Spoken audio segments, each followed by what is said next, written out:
Welcome to my channel.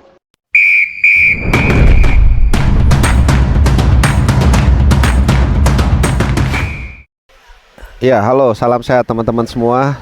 Bagi khususnya pecinta tim nasional Indonesia. Jadi ini video gue rekam mungkin hanya 3,5 jam sebelum gue kembali bertolak atau kembali ke tanah air. Dan gue sengaja pilih tempatnya yang agak otentik sedikit. Ini perlu sedikit effort. Jadi ini adalah tempat ngafe khas dari Vietnam atau Hanoi ya. Gue nggak tahu apakah ini di seluruh Vietnam seperti ini. Jadi seperti kalian lihat di belakang ini ada tumpukan biji kopi ya. Jadi ya biar agak sedikit beda. Nah, video kali ini gue akan membahas dua hal.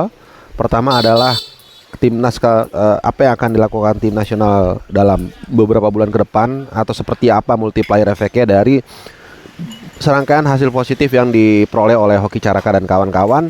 Kemudian juga aku akan sedikit in-depth, jadi melengkapi video sebelumnya terkait pertandingan kemarin. Jadi hal-hal apa yang menarik yang belum gue bahas kemarin, yang mungkin gue kelupaan, dan juga memperdalam apa yang sudah gue utarakan kemarin. Karena video kemarin atau terakhir itu lebih kepada situasi umum lah gitu, gambaran umum hasil pertandingan kemarin dan juga situasi di stadion dan seterusnya.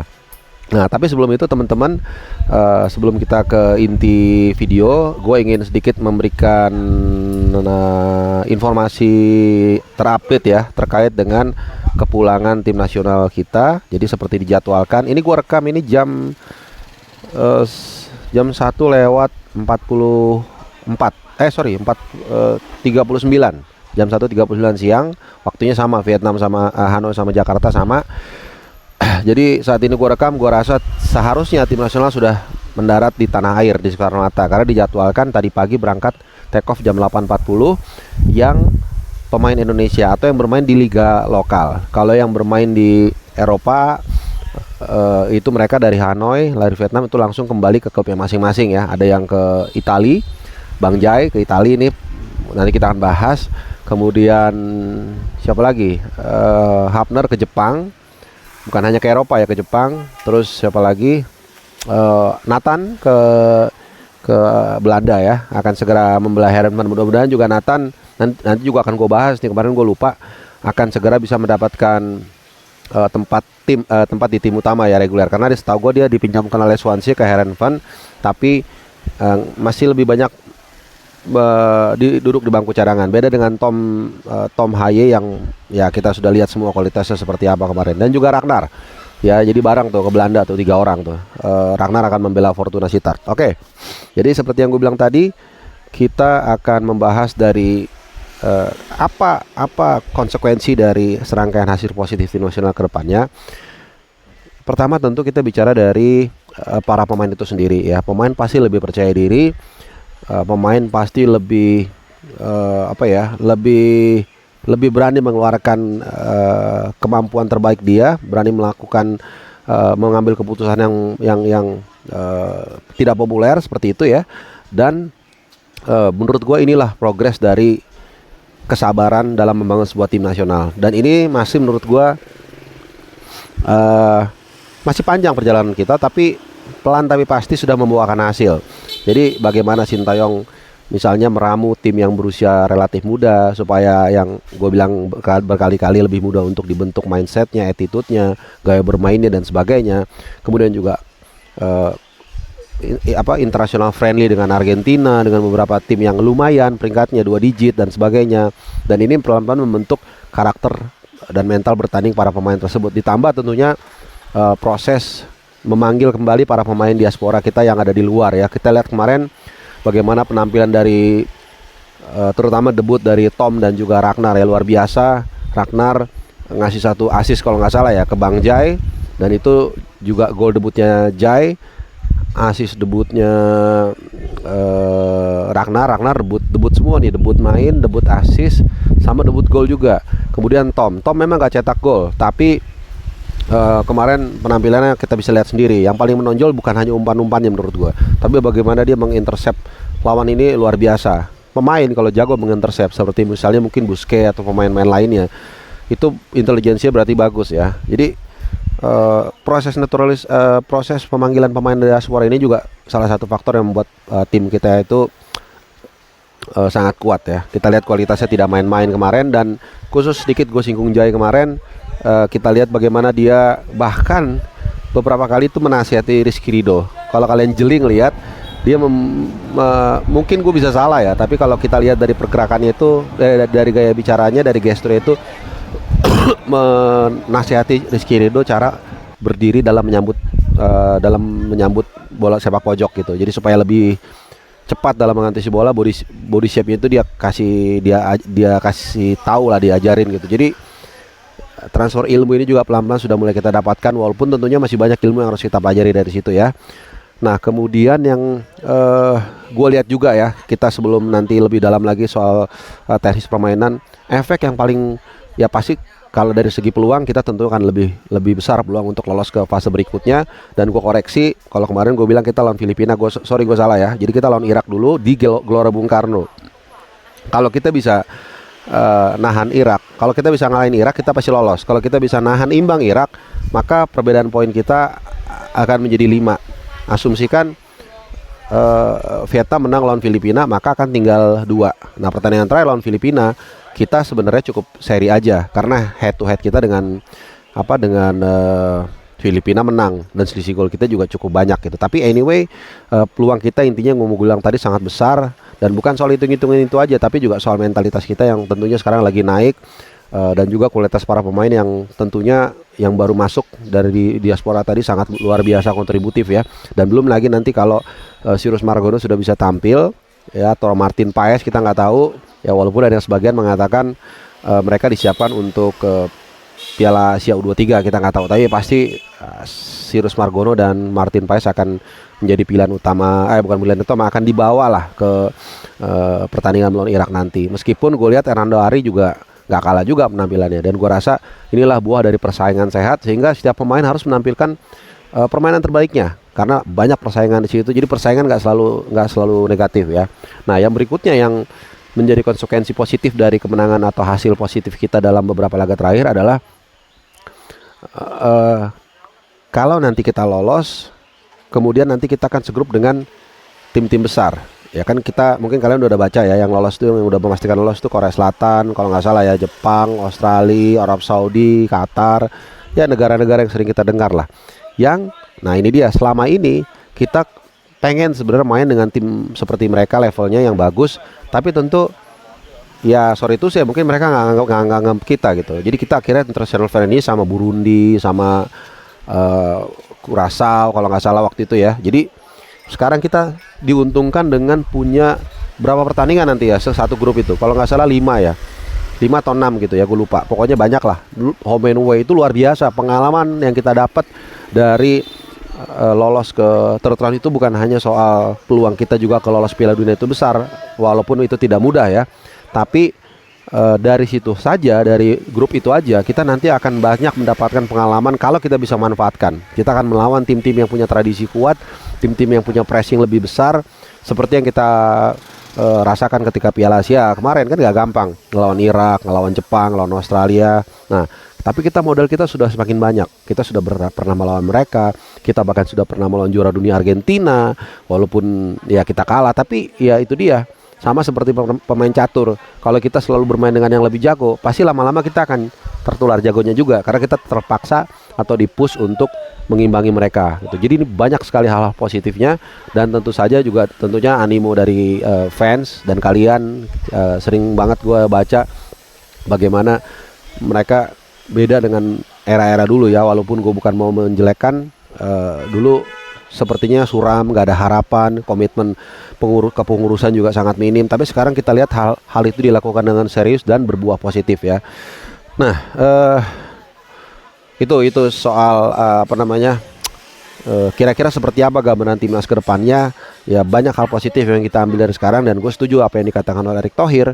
Kita jangan berhenti di sini. Jadi PR kita masih panjang. Boleh kita merayakan sedikit aja, tapi kemudian kita harus fokus untuk menapaki jenjang tangga yang lebih tinggi dan lebih berat lagi. Itu tantangan gak pernah habis ya. Oke, sebelum gue tutup, terakhir bagian sesi terakhir ini, gue seperti yang gue bilang di awal, gue akan singgung soal permainan kemarin lagi, lebih dalam lagi. Soal Jai tadi gue udah singgung bagaimana dia punya leadership yang sangat kuat di belakang. Ini luar biasa ya, Virgil van Dijk. Tadi gue spontan aja mikir ya, gaya permainannya, ketenangannya, gesturnya juga mirip ya, walaupun mukanya muka lokal. Tapi it's okay.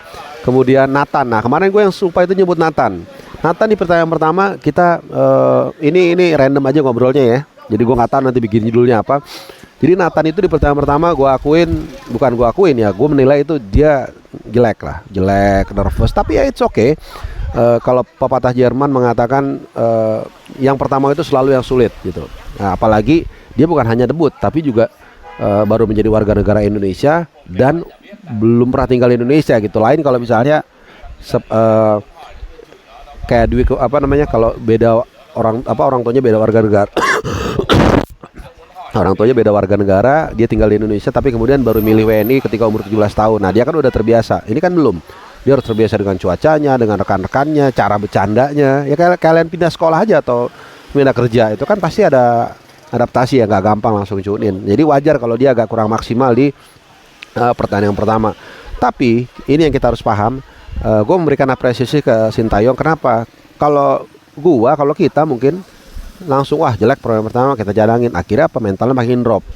Nah, Sintayong paham itu mengapa dia memainkan, menurut gue ya, ini analisa gue, kalian beda boleh. Menurut gue kenapa dia memainkan Nathan walaupun tidak tampil bagus pertandingan pertama, dan juga Hoki Caraka. Karena itu tadi, dia pertama pasti melihat ada potensi itu. Nggak mungkin, ST itu bukan orang gila, bukan orang tolol. Dia pasti melihat ada potensi itu. Nah sekarang masalah psikologi, untuk bagaimana mengeluarkan kemampuan dia, ya jangan sampai dicadangin lagi, makin drop mentalnya. Maka kemarin Nathan dipasangin dan tampil baik, tampil bagus. Berapa kali gue lihat dia berani mengambil keputusan dengan baik dan tidak berlebihan gitu ya. Jadi intinya dia sangat firm lah dalam menjaga lini pertahanan di sisi kiri pertahanan kita. Hanya memang di menit 80-an gue lihat dia udah agak habis. Nah gue udah mikir, wah ini harus diganti nih, dilapis. Cuman memang kualitas tidak bisa bohong. Jadi Sintayong mikir antara gue ganti dia dengan yang lebih bugar tapi kualitasnya ya mohon maaf Edo Febriansyah di bawah, atau gue pertahankan dia semaksimal mungkin selama mungkin sampai dia nggak kuat baru gue ganti. Dan akhirnya yang kedua yang dilakukan. Makanya gue di situ di stadion ngelihat Edo udah latihan, ya Ricky juga dan lain-lain. Dan kemudian akhirnya dia diganti ya karena memang udah lemes, karena takutnya jebol juga kalau dihajar terus. Ya begitu kalau gue nggak salah ya dia diganti itu setelah gol ketiga. Kalau gue nggak salah ya, kalau gol ketiga itu dari Ramadan Sananta, ini memang yang akhirnya menyelesaikan semuanya. Ya kalau gue nggak salah ya, jadi mungkin udah firm, udah 3-0 udah aman, baru dia ya udah deh ganti. Kalaupun kebobolan satu masih tetap menang lah, waktunya udah tinggal sedikit gitu. Itu Nathan gue lupa memberi apresiasi kemarin. Dan hampir semua pemain itu memberikan kontribusi. Kemarin yang gue lupa sebut siapa ya, Rando Ari udah jelas lah bagaimana dia udah terpincang-pincang minta diganti tapi tetap dipasang. Kemudian Yakob Sayuri, memang dia tidak kemarin kemarin dia menggantikan Asnawi karena apa? Karena Asnawi udah kartu kuning di babak yang pertama. Ini juga salah satu pergantian yang sangat penting. Dan Yakob Sayuri kemarin bertugas atau memberikan kontribusi dalam mempertahankan keunggulan yang sudah kita peroleh. Ada 2 atau 3 crucial tackle yang dilakukan, itu sangat penting ya. Karena saat 2-0 kalau misalnya pertahanan kita jebol jadi 2-1, bukan tidak mungkin kita akhirnya terpressurize dan akhirnya kebobolan lagi. Nah kemudian ya Ricky Kambuaya masuk di akhir-akhir, memang nggak terlalu signifikan ya, tapi ya hanya untuk memastikan aja mereka nggak terlalu keenakan untuk menghajar pertahanan kita. Dan ada satu professional foul yang dilakukan, ini good juga.